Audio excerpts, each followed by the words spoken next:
কি গাড়ি পাওয়া যায়?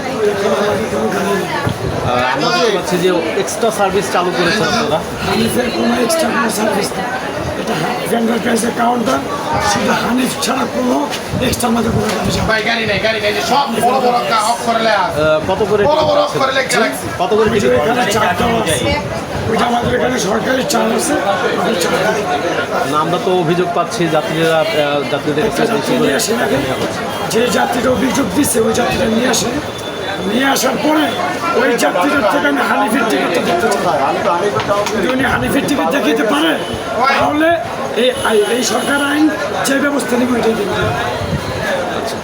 নির্ধারিত সময়সূচি ব্যক্তি রেখে আরও অতিরিক্ত পরিবহনের ব্যবস্থা করেছে কর্তৃপক্ষ বাস কর্তৃপক্ষ, কিন্তু আমরা দেখেছি যে সেই অতিরিক্ত যে পরিবহনগুলোর ব্যবস্থা করা হয়েছে সেখানে আবার অতিরিক্ত ভাড়ায় টিকিট কাটা হচ্ছে। নির্ধারিত ভাড়া হচ্ছিল এখান থেকে বরিশালে 500 টাকা, কিন্তু সেখানে আমরা দেখতে পাচ্ছি 1000 টাকা করে ভাড়া কাটা হচ্ছে। আমি যদি একটু আপনাদেরকে দেখানোর চেষ্টা করি যে ভিতরে সকল সিট ফাঁকা, এখানে তারা এক্সট্রা সার্ভিস দিচ্ছে, তারা বলছেন এক্সট্রা সার্ভিস দিচ্ছে, কিন্তু আমি দেখতে